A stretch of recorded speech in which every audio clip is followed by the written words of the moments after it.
The dawn of fear, a world on edge. Sirens suddenly screamed their warning, their piercing wail cut through the air. Red emergency lights began to flash, casting an eerie glow everywhere. A calm mechanical voice echoed, starting a terrifying countdown. 10 minutes, then 9, then only 8. People knew what this might mean. They scrambled desperately for safety, running hard towards any shelter they could find. This was the constant, chilling dread of the Cold War era. How did this widespread fear begin? The Second World War had just ended. That terrible conflict concluded in 1945. Nations around the globe hoped for lasting peace. But this hope was tragically short-lived. The great alliance that won the war soon fractured. Old allies quickly became new, suspicious rivals. A different kind of global struggle emerged. It was a conflict of ideas and power that would cast a long shadow for decades. The United States of America stood as one giant, championing the ideals of capitalism. It believed in democratic government and individual freedom. In America, people could own businesses. The economy was driven by markets and competition. The American government wanted to see this model spread, believing it offered the best path for humanity. This belief put them on a collision course with another powerful nation. The Soviet Union was the other emerging giant. It was a vast and powerful communist country. The government, the state, controlled almost everything. It owned the land and all the factories. The Soviet system aimed for a classless society, promising equality for all workers. The USSR also wanted to support communism worldwide, backing revolutions in other nations. These two opposing ideologies were destined to clash. Trust between them was very low. Winston Churchill was a famous British leader. He had helped lead the Allies in the war. In 1946 he traveled to America and gave a very important speech there. He spoke in Fulton, Missouri. His words sent a shiver down many spines. He warned of a new, dangerous division. He painted a stark picture of a changed Europe. His message was a somber one for the world. Churchill declared that an iron curtain had fallen. It had descended across the European continent. This invisible barrier split Europe into two distinct parts. Eastern Europe fell under Soviet influence and control. Communist governments rose to power in these nations. The countries of Western Europe remained largely free, aligning themselves with the United States. A dark ideological shadow now lay over Europe. This division would define an entire era. In the East, behind this curtain, life changed. Communist governments took firm control. People living in these countries found they had fewer freedoms. Their lives were strictly regulated by the state. The West watched this development with growing alarm. They greatly feared further Soviet expansion, worrying communism would spread like a tide. Western nations wanted to protect democracy and safeguard their way of life. This fear shaped their foreign policies. America quickly developed a new strategy. This plan became known as containment. The main goal of containment was quite simple. It aimed to stop communism from spreading any further. The United States would provide help to other nations, supporting countries resisting Soviet pressure or communist takeovers. This policy set the stage for many future confrontations.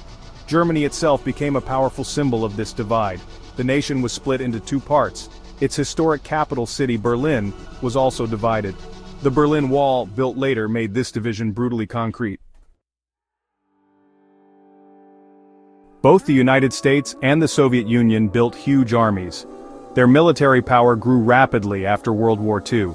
They also invested heavily in new weapons. These were weapons of unprecedented destructive power. Nuclear bombs were the most terrifying of all. The Soviet Union successfully tested its first atomic bomb in 1949. This event shocked the United States deeply. The nuclear arms race had truly begun. Each side desperately wanted a military advantage. Soon, even more powerful bombs were developed. These were called hydrogen bombs, or H-bombs. They could destroy vast areas in an instant. Entire cities could be wiped off the map. Each superpower raced to build more of these weapons, also working to make them more effective.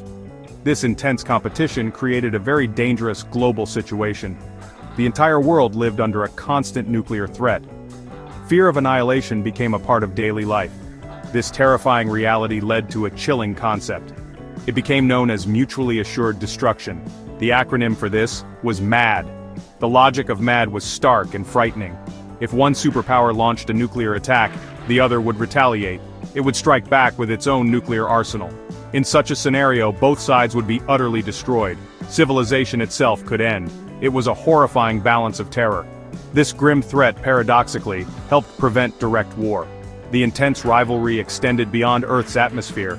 It reached out into the vastness of space. The Soviet Union surprised the world in October 1957. They successfully launched Sputnik 1. It was the first artificial satellite to orbit Earth. Americans were stunned and deeply worried.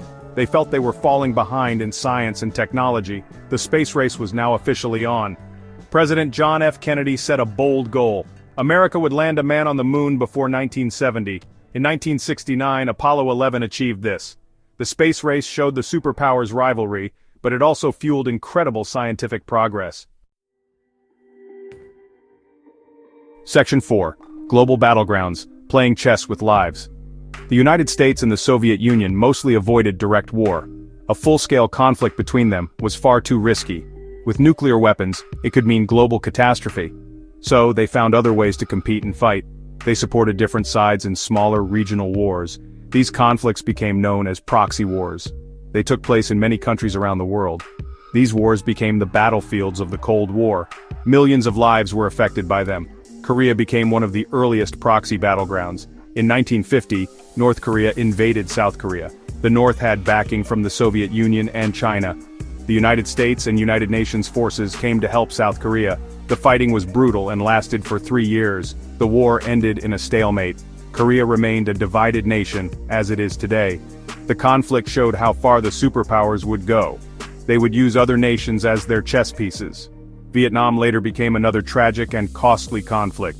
The United States supported South Vietnam against the Communist North. The North received aid from the Soviet Union and China.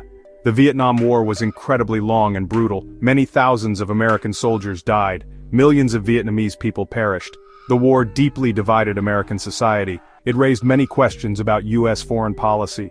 The scars of Vietnam took many years to heal. The Cuban Missile Crisis in October 1962 was the closest call. The world teetered on the very brink of nuclear war. American spy planes discovered something alarming. The Soviet Union was placing nuclear missiles in Cuba. Cuba is an island very close to the United States. These missiles could reach American cities in minutes. President Kennedy faced an enormous challenge. For 13 tense days, the world watched and waited. People everywhere were terrified. Thankfully, careful diplomacy narrowly averted total disaster. The Soviets agreed to remove the missiles. Section 5. Cracks in the iron thaws, freezes, and winds of change. After the terrifying Cuban Missile Crisis, tensions eased slightly. Both superpowers recognized how close they had come to disaster. A new period began in the 1970s. It was called détente, a French word meaning relaxation. Leaders from the US and USSR started talking more. They signed important treaties to limit nuclear weapons. The Strategic Arms Limitation Talks, or SALT, were part of this effort. There was a small glimmer of hope for lasting peace. People longed for an end to the constant fear. However, détente proved to be fragile and temporary. The Soviet Union invaded Afghanistan in December 1979.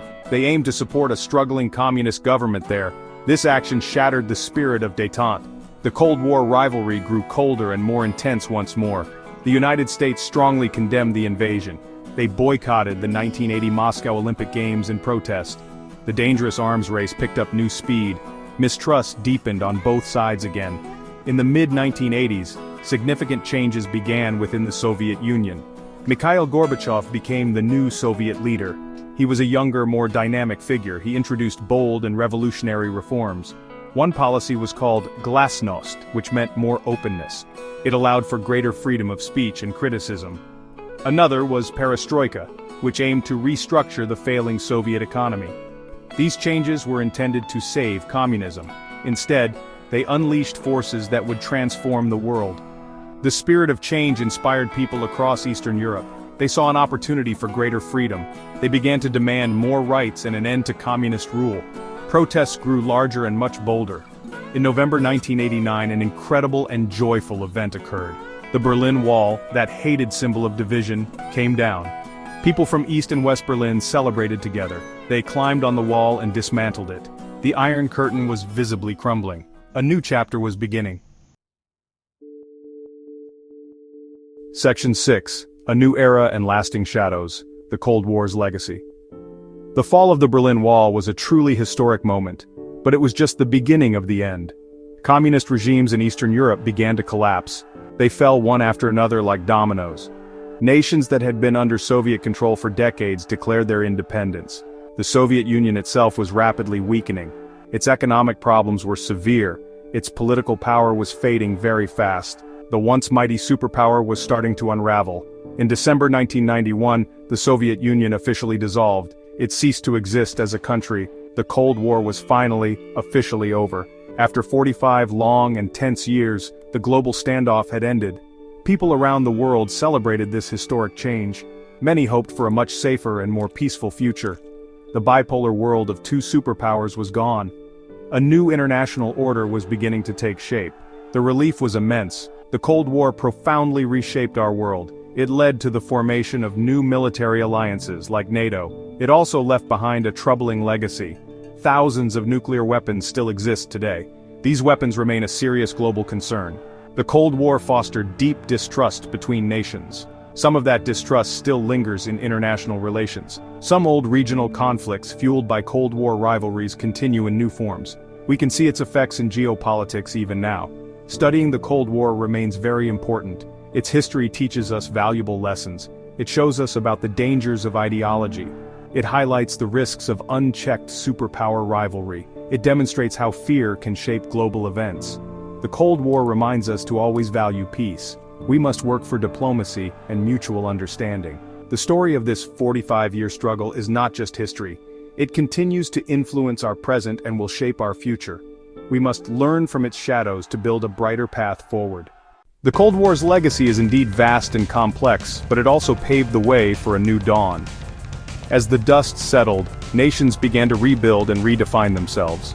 The fall of the Soviet Union opened up opportunities for democratic movements and economic reforms. Countries that had been suppressed found their voices and started writing their own stories of freedom and resilience. Gap 2S. The end of the Cold War also brought technological advancements that have since transformed our world. The space race, a product of Cold War competition, laid the groundwork for today's space exploration and satellite technology. The internet, initially developed for military communication, has become a global network connecting billions of people. Gap 2S. Yet the echoes of the Cold War remind us to tread carefully. The lessons learned from those tense decades urge us to seek cooperation over confrontation, dialogue over discord. The importance of diplomacy and international cooperation cannot be overstated. Gap 2S.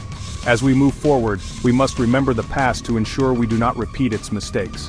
The Cold War's end marked the beginning of a new era, one filled with both challenges and opportunities.